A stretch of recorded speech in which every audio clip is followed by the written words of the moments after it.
আপনার মধ্যে যদি 7টি বদঅভ্যাস থাকে তাহলে আপনি কোনোদিনই বড়লোক হতে পারবেন না, আপনি আজীবন ফকির হয়ে থাকবেন। তাই সাবধান হন এবং মনোযোগ সহকারে এই 7টি বদঅভ্যাস সম্পর্কে জানুন এবং এই 7টি বদঅভ্যাস আপনার মধ্যে থাকলে আজ থেকে এই 7টি বদঅভ্যাস আপনার মধ্য থেকে ত্যাগ করে ফেলুন। প্রিয় দর্শক শ্রোতা, আসুন আমরা আজকে জেনে নেই কোন সেই 7টি বদঅভ্যাস, যেই 7টি বদঅভ্যাস থাকলে একজন ব্যক্তি বা মানুষ কোনোদিনই বড়লোক হতে পারবে না, সে আজীবন ফকির হয়ে থাকবে। আমরা কুরআন হাদিস থেকে জানবো ইনশাআল্লাহ।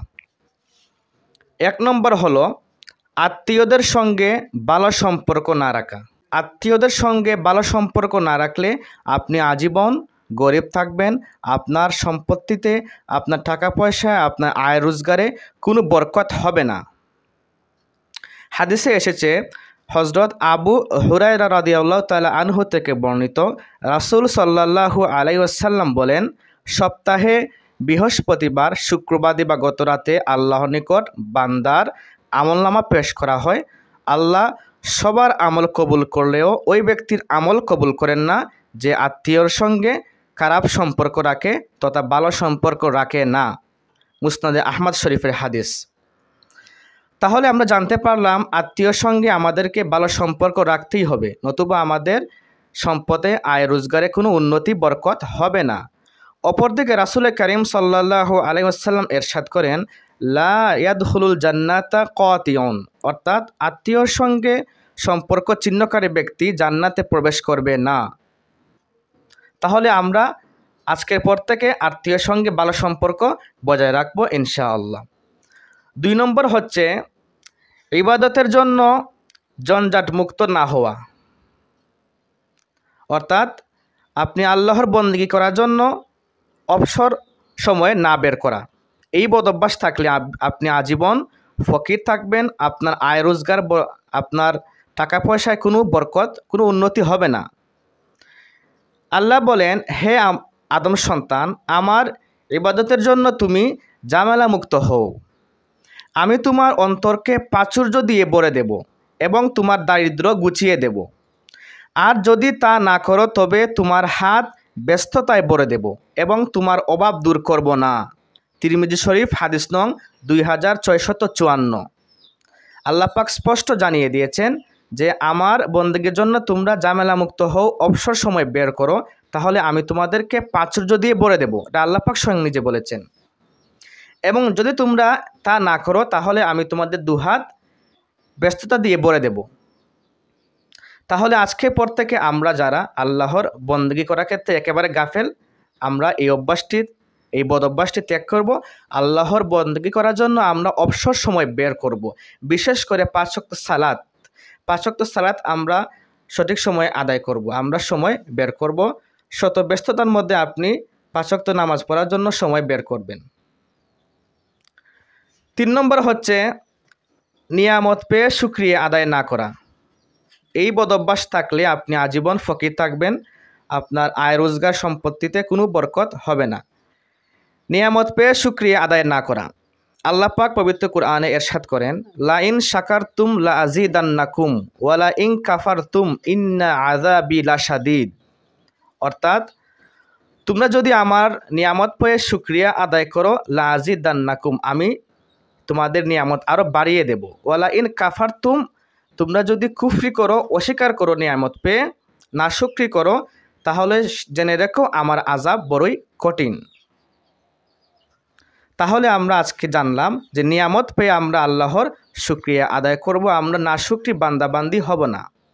আমাদের মধ্যে অনেকে আছেন বিভিন্ন অভিযোগ করেন, আমার এটা নাই সেটা নাই, কিন্তু আপনি কোনো অভিযোগ করবেন না। আল্লাহ পাক আপনাকে যেমন রেখেছেন, যে অবস্থায় রেখেছেন, সেই অবস্থায় আপনি সবসময় আল্লাহর শুকরিয়া আদায় করবেন। আপনি সবসময় আপনার অবস্থানের নিচের ব্যক্তির দিকে তাকাবেন, তাহলে আপনি আপনার নিয়ামত বুঝতে পারবেন। আপনি যদি আপনার চেয়ে উপরের লেভেলের ব্যক্তির দিকে তাকান, তাহলে আপনি কোনো সময়ই শুকরগুজার বান্দা হতে পারবেন না। তাই সবসময় আপনি আপনার চেয়ে আপনার নিচের লেভেলের মানুষদের দিকে তাকাবেন, তাহলে বুঝতে পারবেন আপনি আল্লাহর কত বড় নিয়ামতের মধ্যে আছেন। 4 নম্বর বদঅভ্যাস হলো তাড়াহুড়া করে নামাজ আদায় করা। এই বদঅভ্যাসটা থাকলে আপনি আজীবন ফকির থাকবেন বা আপনার আয় রোজগারে বরকত হবে না, আপনার জীবনে কোনো কিছুতে বরকত হবে না। তাড়াহুড়া করে নামাজ আদায় করলে ওই ব্যক্তির নামাজই হয় না। অথচ আল্লাহ পাক পবিত্র কোরআনে সূরা মুমিনুনের মধ্যে বলেছেন, কদ আফলাহাল মুমিনুন আল্লাযীনা হুম ফি সলাতিহিম খাশিউন। তারাই সফল হয়েছে, অর্থাৎ মুমিনগণ সফল হয়েছে, আল্লাযীনা হুম ফি সলাতিহিম খাশিউন, যারা তাদের নামাজের মধ্যে খাশিউন বিনয়ী হয়েছে। নামাজের মধ্যে যারা বিনয় অবলম্বন করেছে, দৃঢ়স্থিরতা অবলম্বন করেছে, তারা সফল হয়েছে। সফল বলতে সর্বদিক দিয়ে সফল, সে দুনিয়া ও আখিরাতে সফল হয়েছে। তাহলে আল্লাহ পাক স্বয়ং বলেছেন যে নামাজের মধ্যে যে ব্যক্তি বিনয়ী হয়েছে সেই সফল হয়েছে, অপর থেকে যে নামাজের মধ্যে বিনয়ী হয় নাই, তাড়াহুড়া করেছে, সে বিফল হয়েছে। তাহলে আজকের পর থেকে আমরা নামাজে কখনো তাড়াহুড়া করব না। 5 নম্বর বদঅভ্যাস হলো দাঁড়িয়ে পানি পান করলে। আমাদের মধ্যে অনেকেরই বদঅভ্যাস আছে যারা দাঁড়িয়ে পানি পান করেন। দাঁড়িয়ে অনেক সময় ড্রিঙ্ক, বিভিন্ন ঠান্ডা জাতীয় তারা পানীয় পান করেন না। এটি কখনো আজ থেকে আপনারা করবেন না। এই বদঅভ্যাস আজকের পর থেকে আপনারা আপনার নিজ থেকে পরিত্যাগ করে ফেলুন। দাঁড়িয়ে পানি পান করা শয়তানের কাজ। রাসূল করিম সাল্লাল্লাহু আলাইহি সাল্লামের সুন্নত তরিকা হলো আপনারা বসে পানি পান করবেন, বিসমিল্লাহ বলে পানি পান করা শুরু করবেন এবং 3 ডুকে আপনারা পানি পান করবেন এবং পানির পাত্রের মধ্যে আপনারা নিঃশ্বাস ফেলবেন না। এই সমস্ত সুন্নাহ বজায় রেখে আপনারা পানি পান করলে আপনাদের জীবনে আয় রোজগারে বরকত হবে, নতুবা আপনাদের জীবনে আপনাদের সম্পত্তিতে কোনো আয় রোজগার বরকত হবে না। 6 নম্বর বদঅভ্যাস হলো দাঁড়িয়ে প্রস্রাব করা। আমাদের মধ্যে অনেকেই আছেন, অনেকের মধ্যে এই বদঅভ্যাসটি রয়েছে যারা দাঁড়িয়ে প্রস্রাব করেন। সচরাচর রাস্তাঘাটে দেখা যায় অনেক মানুষ দাঁড়িয়ে, অথবা অনেকে প্রস্রাব করার পর পানি নেয় না। তো এই বদঅভ্যাসটি আপনার মধ্যে থাকলে আজকের পর থেকে এই বদঅভ্যাস আপনি ত্যাগ করে ফেলুন, জেরে ফেলুন। আজকের পর থেকে আপনার দাঁড়িয়ে প্রস্রাব করবেন না। প্রস্রাবের কিছু নিয়ম নীতি রয়েছে, সুন্নাহ ফলো করবেন। আমি এখন আপনাদের বলে দেব যে 10 জায়গায় ইস্তেঞ্জা করা হারাম।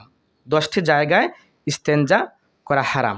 1 নম্বর হচ্ছে মানুষের চলাচলের জায়গায়, 2 নম্বর হচ্ছে গাছের নিচে, 3 নম্বর অজু গোসলের স্থানে, 4 নম্বর গর্তের ভেতর অথবা গুরুস্থানে, 5 নম্বর দাঁড়িয়ে হেঁটে হেঁটে প্রস্রাব করা যাবে না, 6 পানিতে, কোনো অজর ছাড়া পানিতে প্রস্রাব করা যাবে না, 7 নম্বর হচ্ছে বিছানায় প্রস্রাব করা যাবে না, 8 মসজিদের আঙ্গিনায় বা ঈদগাহের আঙ্গিনায় প্রস্রাব করা যাবে না, 9 নম্বর হচ্ছে নিচু জায়গায় বসে উঁচু জায়গায় প্রস্রাব করা যাবে না, 10 নম্বর হচ্ছে জনসম্মুখে প্রস্রাব করা বা ইস্তেঞ্জা করা যাবে না। এগুলো আপনারা করবেন না। যদি করেন তাহলে আপনাদের আয় রোজগার, আপনাদের জীবনে কোনো উন্নতি হবে না। প্রিয় দর্শক, 7 নম্বর হচ্ছে যে বদঅভ্যাস, সেই বদঅভ্যাসটি হচ্ছে পরিহিত কাপড় দিয়ে মুখ সাফ করা। খাবার খাওয়ার পর, যে কোনো খাবার খাওয়ার পর আপনার পরিহিত কাপড় দিয়ে মুখ সাফ করা। আমাদের মধ্যে অনেকের এই বদঅভ্যাসটি রয়েছে যারা বিভিন্ন খাবার খাওয়ার পর পরিহিত কাপড় বা লুঙ্গি বা প্যান্ট দিয়ে তারা তাদের মুখ সাফ করেন। এটি সম্পূর্ণ একটি সামাজিক কুরুচিপূর্ণ কাজ। এই কাজটি সমাজে ঘৃণা করে এবং এটি একটি বদঅভ্যাস। আপনারা এই বদঅভ্যাস ত্যাগ করুন, তাহলে জীবন সুন্দর হবে, আলোকিত হবে। তো প্রিয় দর্শক শ্রোতা, আমরা অল্প সময়ে জানলাম যে 7টি বদঅভ্যাস মানুষের মধ্যে থাকলে মানুষ আজীবন গরিব থাকে এবং তার আয় রোজগার, তার ফ্যামিলিতে কোনো বরকত হয় না। আল্লাহ পাক যেন আমাদের সবাইকে এই 7টি বদঅভ্যাস আমাদের মধ্য থেকে জেরে ফেলার তৌফিক দান করেন। আমিন। আসসালামু আলাইকুম ওয়া রাহমাতুল্লাহ।